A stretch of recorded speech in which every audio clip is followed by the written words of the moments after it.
성경에 이르되 누구든지 그를 믿는 자는 부끄러움을 당하지 아니하리라 하니 유대인이나 헬라인이나 차별이 없음이라. 한 분이신 주께서 모든 사람의 주가 되사 그를 부르는 모든 사람에게 부요하시도다. 누구든지 주의 이름을 부르는 자는 구원을 받으리라.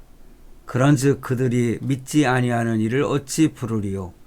듣지도 못한 이를 어찌 믿으리요? 전파하는 자가 없이 어찌 들으리요? 보내심을 받지 아니하였으면 어찌 전파하리요?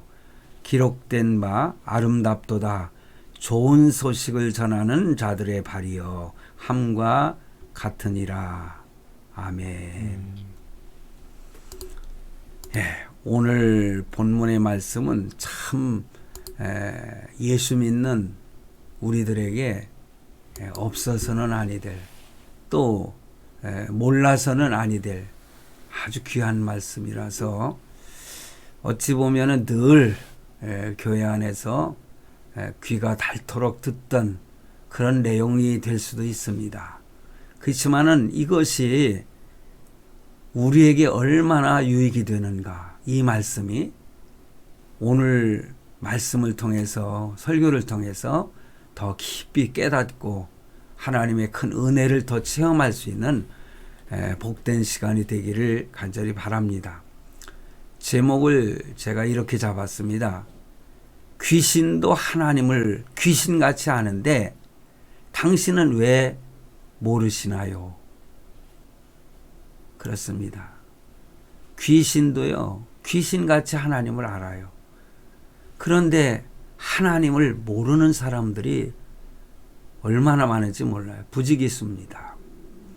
그렇기 때문에 그 모르는 사람들, 하나님을 모르는 사람들에게 하나님을 알고 있는 우리가 전해주어야 된다는 그러한 사명감을 가져야 된다. 그런 말씀을 오늘 드리고 싶습니다. 귀신도 하나님을 귀신같이 아는데, 저는요 신앙생활을 처음 시작하면서도 귀신이 하나님을 아는 것을 저는 체험을 했거든요. 어려서부터. 그래서 하나님을 믿는 것이 얼마나 능력 있는 일인가, 능력이라는 표현을 좀 써봅니다. 왜냐하면은요, 예수 믿는 사람들은 능력이 있거든요. 그 능력이 뭐냐면은 귀신이 엄접을 못해요. 귀신이 공격을 하다가도요, 도망쳐버리고 말거든요.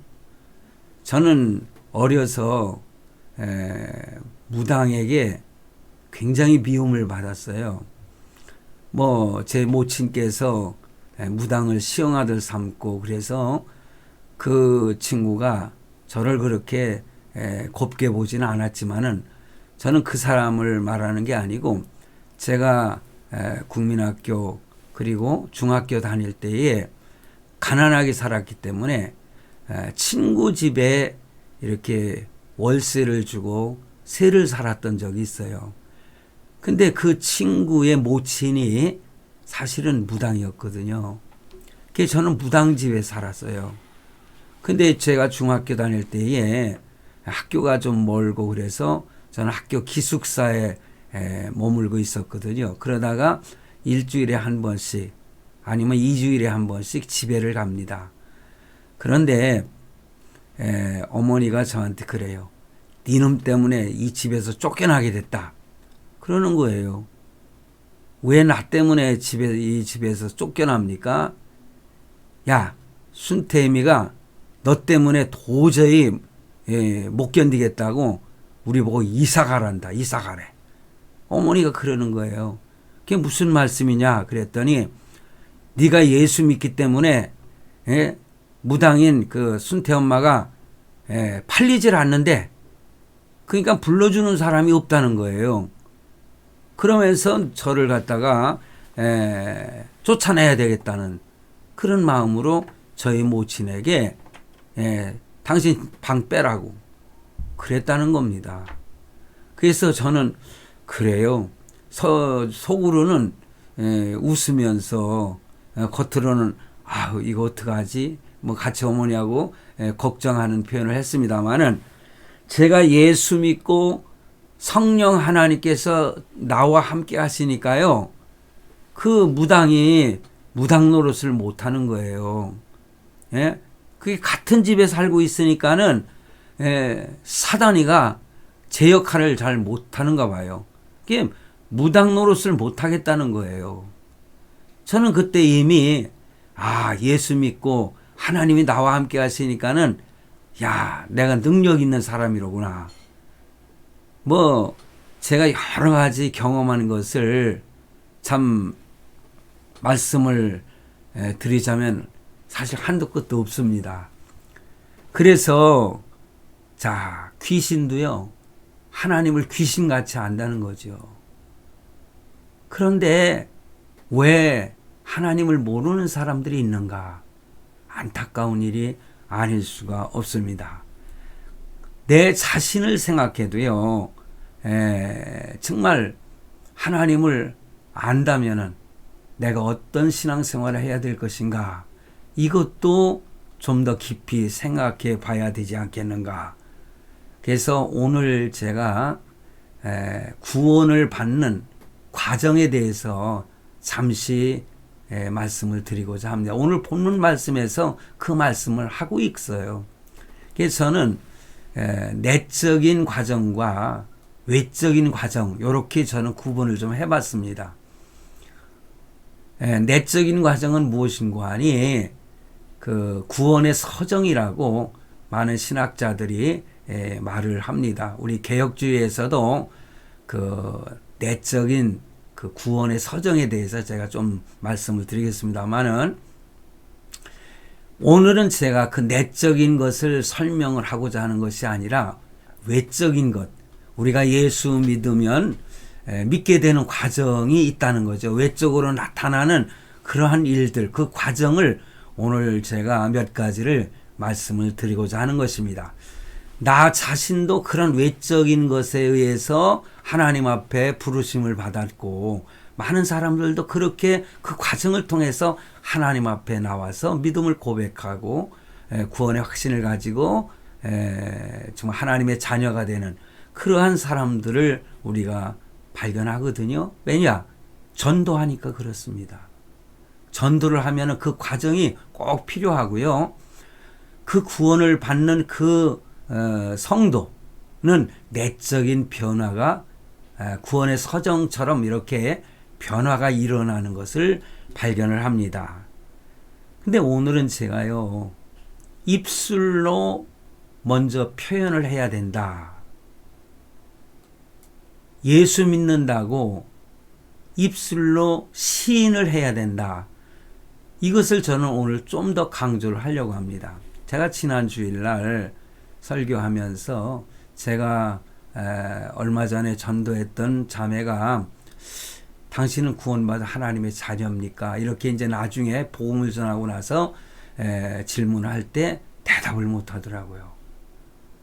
뭐 거짓말로도 대답할 수 있겠지만은 뭐 그분은 거짓말을 할 뿐이 아니고 말을 못하는 거, 시인을 못하는 거예요. 그러면서 지금은 내가 대답을 못하지만 좀 지나면 그 믿음이 생겨서 하나님의 자녀라고 이렇게 고백하겠지요. 근데 지금은 제가 못하겠습니다. 그러더라고요. 내가 구원받았다고 시인을 못하는 겁니다. 왜냐? 확신이 없기 때문에, 믿음이 없기 때문에 그렇거든요. 너무너무 안타까웠어요. 제가 질문을 이리저리 이렇게 돌려가면서 했습니다만은 결국은 그분은 나는 하나님의 자녀입니다. 나는 구원을 받았습니다. 이렇게 시인을 못하고 안타깝게 헤어졌습니다. 여러분, 사람은 어찌 보면은요, 마음 먹기 달렸다고 하지 않습니까? 마음 먹기에 따라서 마음이 천국을 이룰 수도 있고 지옥을 경험할 수도 있는 것이 마음 먹기에 달렸다. 그것이죠. 여러분, 우리가 어떻게 마음의 천국을 만들 수 있을까요? 사실 예수님의 마음을 품어야 됩니다. 빌립보서 2장 5절에 이런 말씀이 있어요. 너희 안에 이 마음을 품으라. 곧 그리스도 예수의 마음이니. 여러분, 예수님의 마음을 품고자 애쓰면은 그 마음에 평화가 이루어지고요. 그 마음에 천국을 경험하게 되는 것입니다. 우리가 욕심을 버리고 예수 그리스도의 마음을 품으면은 마음은 천국이 되고 이 세상에 대해서도요, 자신만만해진다, 당당해진다, 이런 말씀을 드립니다. 그래요. 예수 그리스도의 마음을 품으면 이 세상을 대할 때 당당해지는 거거든요. 그처럼 마음이 중요한데 그 마음을 우리 입술로 드러낼 줄 알아야 된다는 거죠. 그런데 오늘 그 외적인 과정을 보면은요, 구원을 얻으려면, 그렇습니다. 구원이라고 하는 것은 내가 만들어내는 게 아니고 내가 이루는 것이 아니잖아요. 하나님께서 믿음을 선물로 주셔야 그것이 이제 구원을 얻는다, 이런 표현으로 합니다. 그래서 구원을 얻으려면 그 마음에 한 가지 결단은 있어야 돼요. 어찌 보면은 의지적인 것 같지만은요, 의지적이지 않아요.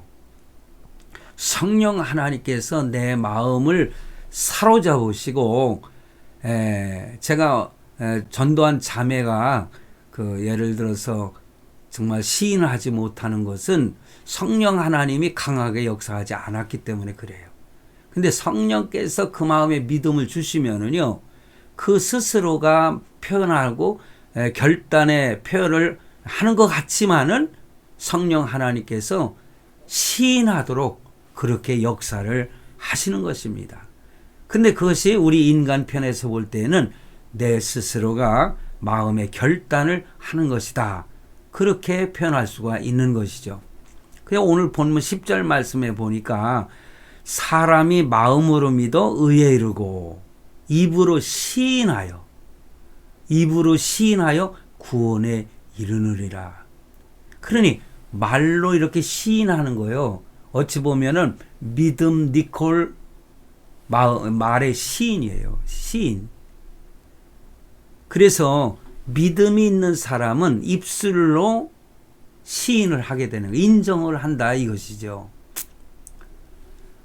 우리는 우리의 믿을 바를, 믿는 것을 입으로 시인하고 행동으로 나타내면서 담대하게 살아가야 되는 것입니다. 믿는다고 하면서요, 당당하지 못하고 다른 사람들 앞에 행동으로 또한 시인하지 못하는 그런 행동을 하는 것은 뭐라고 표현할까요?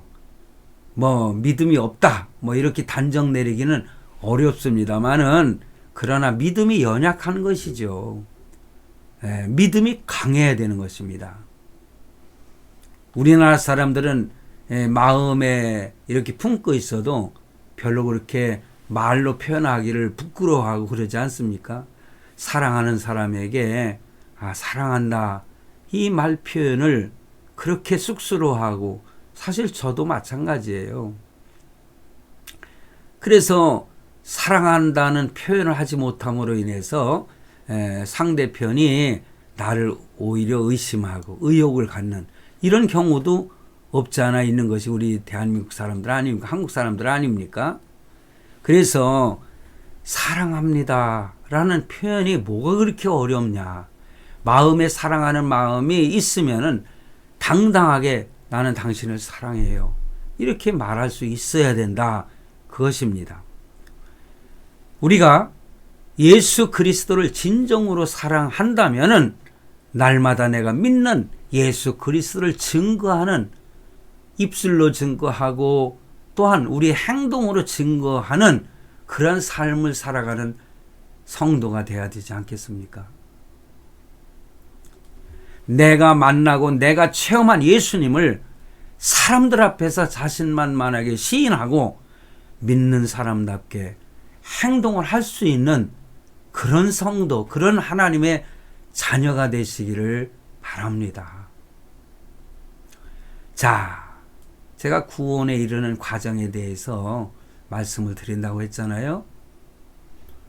그런데 로마서 8장 30절 제가 이미 설교를 했습니다마는 그런 말씀이죠. 또 미리 정하신 그들을 또한 부르시고 부르신 그들을 또한 의롭다 하시고 의롭다 하신 그들을 또한 영화롭게 하셨느니라.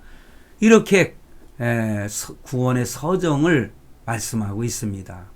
근데 신학자들은 이것을 좀 더 세분화해 가지고 내적인 그 구원의 서정을 순차적으로 이렇게 설명을 합니다. 어떤 신학자는 뭐 7가지, 어떤 신학자는 9가지, 뭐 이렇게 표현을 하고 주장을 하는데, 하나님께서 이미 창세전에 예정하시고 선택하신 백성을 그래서 소명이라고 합니다. 부르시고 그 다음에 중생 거듭나게 하시고 회심, 그러니까 회심시켜서 신앙 믿음을 주시고 칭의 의롭다 하시고 양자를 삼으셔요. 양자를 삼으시고 그 다음에 성화 거룩하게 하시고 그리고 성도의 견인입니다. 이 성도의 견인이라는 과정은 굉장히 중요하거든요. 왜냐하면 보존하신다는 건데 이것은 하나님께서 시인하고 돌아올 때까지 믿음을 고백할 때까지 끝까지 기다리시는 과정이 성도의 견인이라 그렇게 표현을 합니다. 그런 다음에 영화롭게 하신다. 이것은 죽음 이후의 그 구원의 모습이죠. 이런 과정을 구원의 서정이라고 이렇게 내적인 과정이라고 저는 표현을 하고 싶어요. 그런데 오늘 본문에는 한 사람이 예수를 믿어 구원에 이르는 외적인 과정이 나와 있습니다. 그것을 제가 몇 가지를 말씀드리는 거예요. 그 과정을 한번 살펴보겠다는 거예요. 그게 뭐냐? 첫째는요, 주님의 이름을 불러야 됩니다. 주여. 그래서 본문 11절로 13절 말씀에 보면은 누구든지 예수님을 믿고 예수님의 이름을 부르는 자, 예수님의 이름을 부르는 자는 차별 없이 구원을 얻게 하신다. 이렇게 분명히 말씀하고 있어요. 예수 그리스도를 불러야 되는 거죠. 주여, 나는 죄인이었습니다. 나를 불쌍히 여겨 주옵소서. 주여 하고 예수여. 그 전에 제가 섬기던 그 교회에서 다 우리는 주여 하는데 청년들을 가르치는 사모님께서는 청년들한테 주여 하면은 사실 주 하면은요. 예를 들어서 통일교에서는 주여 하면은 문선명의를 말하는 거 아닙니까? 그러니까는 완전히 주여 하라고 부르지 말고 예수여 이렇게 부르라고 가르쳤더라고요. 그래서 그 청년들은 다 우리는 주여 이렇게 하고 기도할 때 이 청년들은 예수여 하고 이렇게 예수의 이름을 부르더라고요. 나는 그게 오히려 참 보기 좋았습니다. 그렇습니다. 예수여 나를 불쌍히 여기시옵소서. 이렇게 예수 그리스도의 이름을 부르는 겁니다. 바로 그것이 입으로 시인하는 거 아니겠습니까? 입으로 시인한다는 그런 말씀은 13절에 나오는 주의 이름을 부른다는 것과 마찬가지예요. 그래서 여러분 예수 그리스도의 이름을 부른다고 하는 것은 목숨을 담보하는 거예요. 과거 예수님 당시에 그랬다는 거예요. 초대교회 당시에는. 여러분 예수 그리스도가 십자가에 달려 죽으셨잖아요.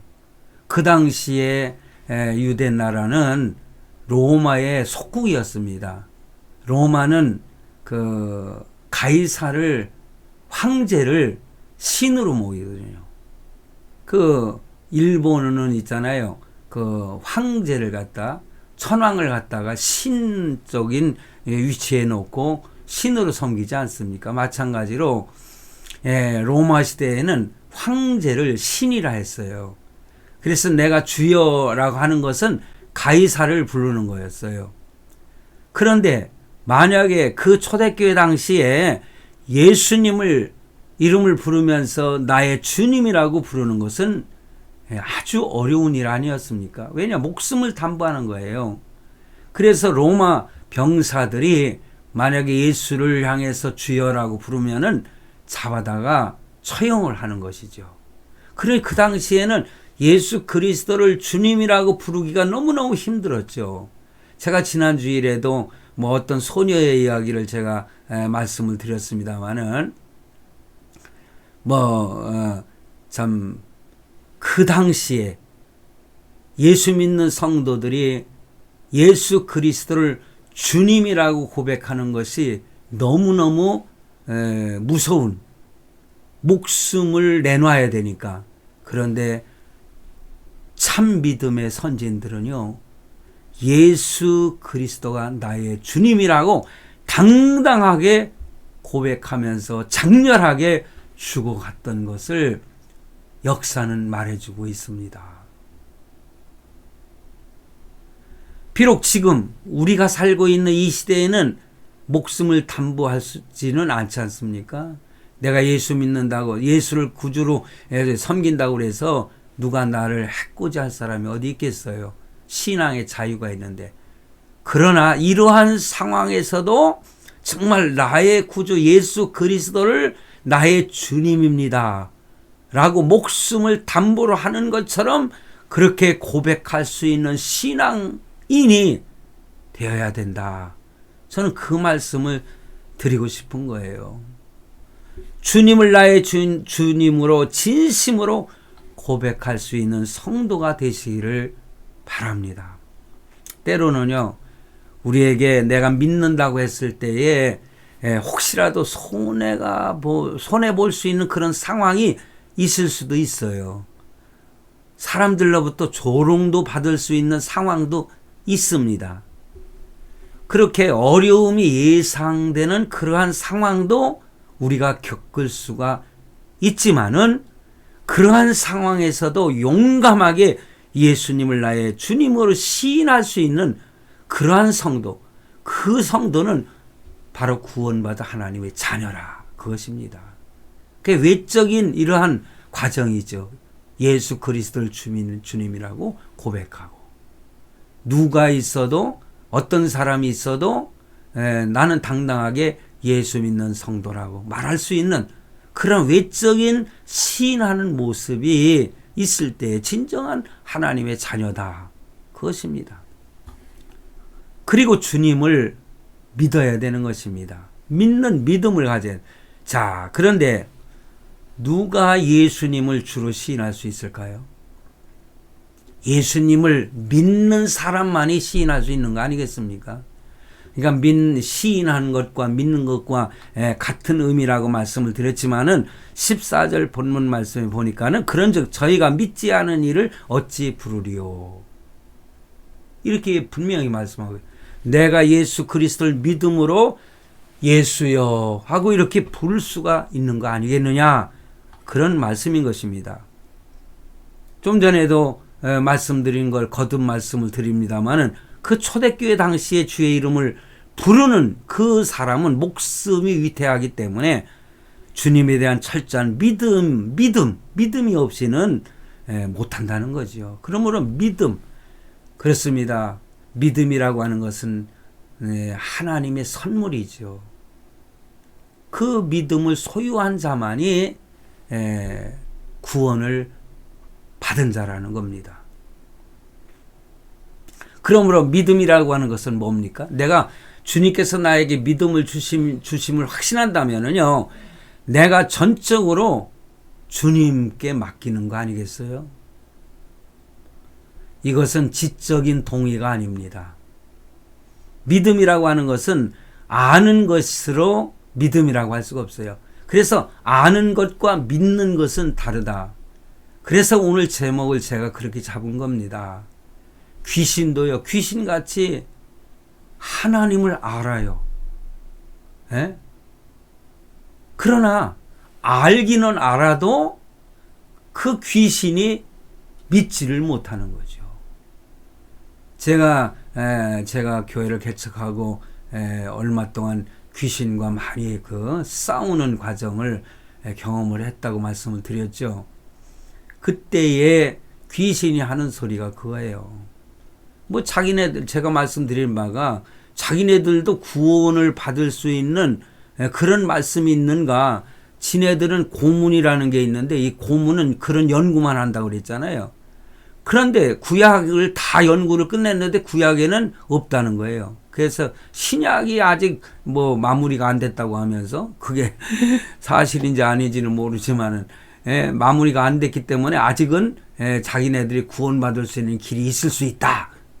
그래서 내가 웃으면서 그랬어요. 야, 이 더러운 귀신아, 하나님께서 니네들을 구원하실 그 믿음을 하나님은 주시지 않았어. 니네들은 영원한 지옥에 펄펄 끓는 지옥에 가서 살아야 돼. 야, 이 귀신아. 이렇게 제가 조롱했던 때가 있었습니다. 그러므로 믿음이라고 하는 것은 안다는 것이 아닙니다. 아는 것을 믿는 것이에요. 그러니까 믿는 것과 차원이 다르죠.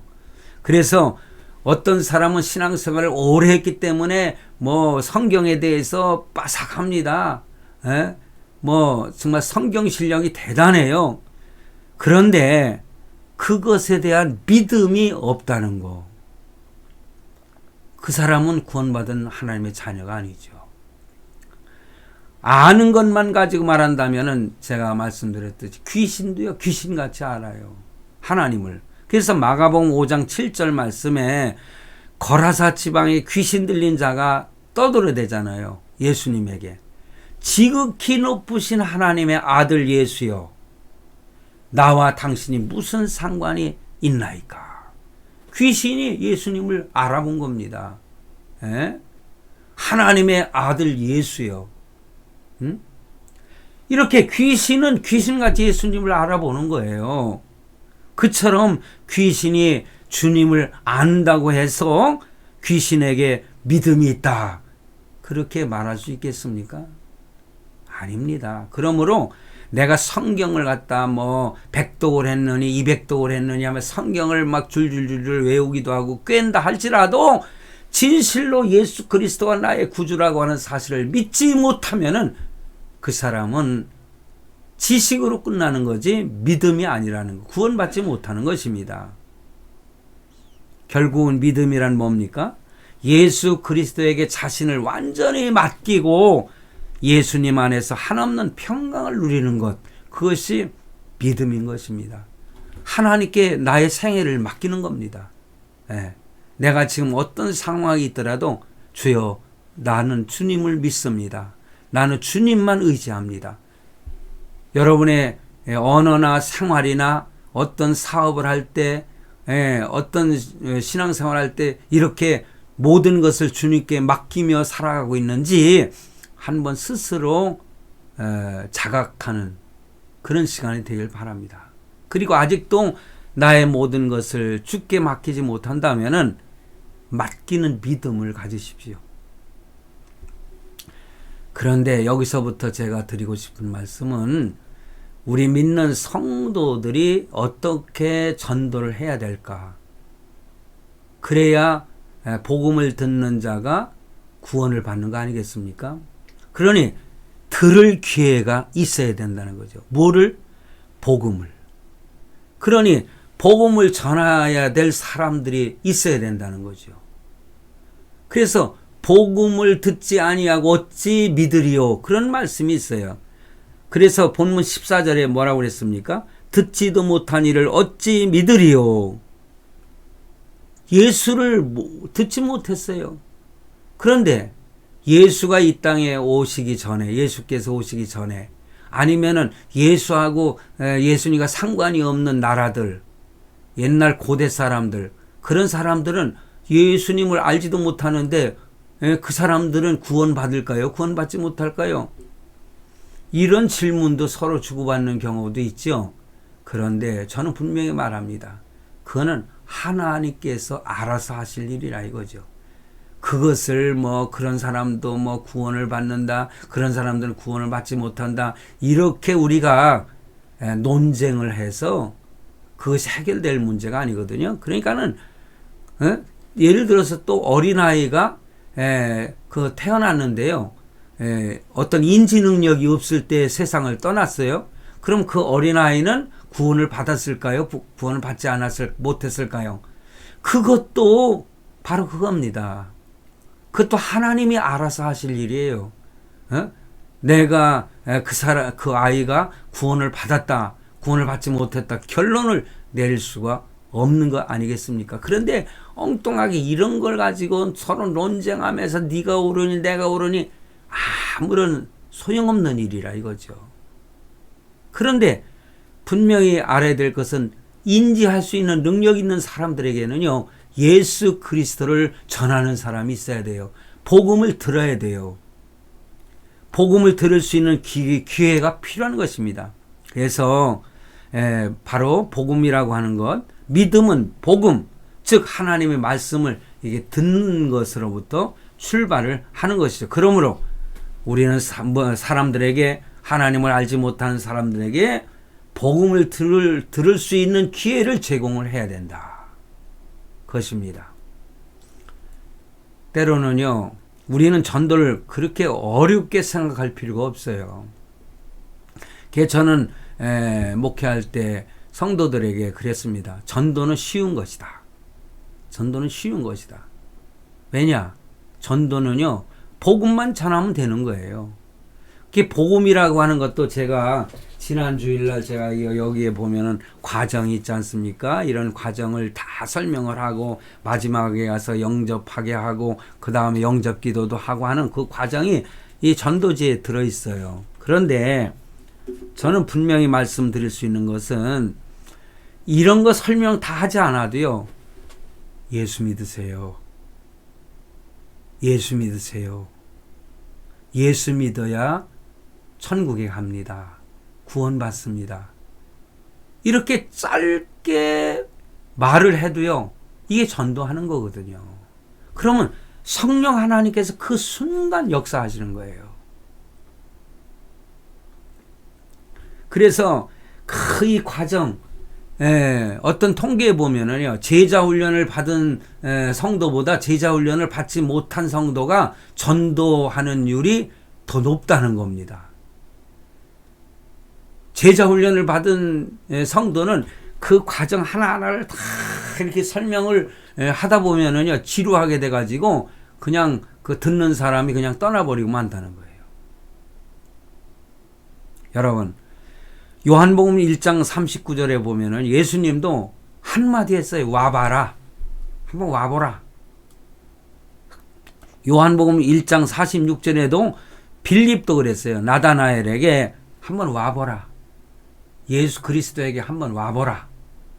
그래서 전도지 내용을 다 설명하지 않아도 한번 와보세요. 우리 교회 한번 와보세요. 예수님 앞에 한번 와보세요. 이렇게 전하면 된다는 거죠. 쉬운 거 아니겠습니까? 저도 얼마 전에 이 복음을 갖다가 처음부터 설명을 쫙 했는데 결국은 저는 실패를 했거든요. 근데 저는 실패라고 하지 않습니다. 왜냐? 언젠가는 하나님이 역사하셔서 그 영혼을 변화시킬 수 있거든요. 이미 복음을 들었기 때문에. 지금 당장 고백하지 않아도 그렇습니다. 그래서 어떤 열심, 뜨거운 관심, 이것이 있어야 된다는 거죠. 여러분, 작년 1년 동안 혹시 몇 분에게 전도하셨습니까? 저는 제 자신에게 질문을 합니다.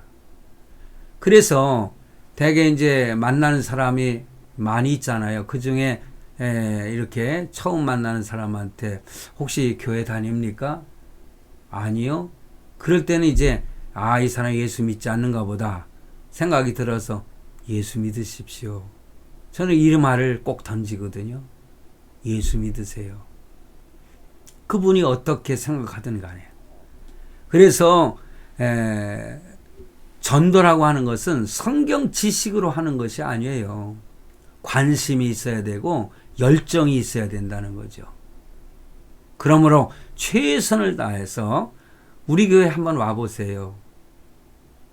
그리고 예수 믿으세요. 이렇게 복음을 전하는 거예요. 혹시 지금 유튜브로 예배 드리는 성도님들, 우리 교회는 대한예수교 장로회 화목교회입니다. 우리 목사님이 유튜브 설교를 하시고 유튜브에서 예배를 드리거든요. 그러니까는 한번 11시 되면은 그 유튜브로 말년 목사 전병진 TV 한번 들어가 보세요. 그리고 같이 예배 드리고 예수 믿으십시오. 이것도 전도하는 방법입니다. 그래서 주일 아침에 라이브로 이렇게 예배 드릴 때에 오늘 보니까 지금은 15분이 지금 하고 있는데 때로는 뭐 한 20명 정도 왔다 들어가고 하는 경우도 있습니다만은 우리 그 화목교회 성도들 옆 주변 사람들에게 아니면 아는 분들한테 유튜브 예배라도 한번 드리라고, 교회 나가다가 안 나가는 성도가 있으면은 그러면 유튜브 라이브로다가 예배 11시에 우리 함께 예배 드리자. 이렇게 여러분 전도하시면은 하나님께서 열매를 맺게 해 주실 줄로 믿습니다. 아멘. 아멘 안 하신 분 아멘. 그래서 복음을 전파해야 되는 거, 외적인 이런 과정 속에 복음을 전해야 되는 거죠. 그래서 14절 말씀 하반절에 전파하는 자가 없이 어찌 들으리요. 그러니 복음을 전하는 자가 있어야 되는 거예요. 그 복음을 전하는 자가 누굽니까? 나하고 여러분이에요. 그러므로 우리는 전도자가 되어야 됩니다. 이 땅에 교회와 성도가 존재하는 이유는 바로 뭡니까? 전도하라는 거죠. 복음 전하는 거예요. 외국에 나가서 외국인들에게 선교하는 것도 하나의 방편이죠. 그래서 전도하지 않는 교회는 존재할 이유가 나는 없다고 생각을 합니다. 그래서 열심히 전도하는 교회가 되어야 된다. 그리고 열심히 전도하는 성도가 되어야 된다. 그것은 하나님께는 영광이 되는 거죠. 한 생명이 구원받는 거예요. 온 천하보다 귀하다고 그랬잖아요. 우리 각자에게는 상급이 주어지는 것입니다. 하나님은 천사를 통해서도 하실 수 있고요. 얼마든지 할 수 있지만 왜 우리에게 그런 영광을 누릴 수 있는 은혜를 주셨는가? 큰 상급을 예비하고 계시기 때문에 그렇습니다. 전도하시면은요, 전도하시면 큰 상급을 받습니다. 자, 마지막으로 보내심을 받았다.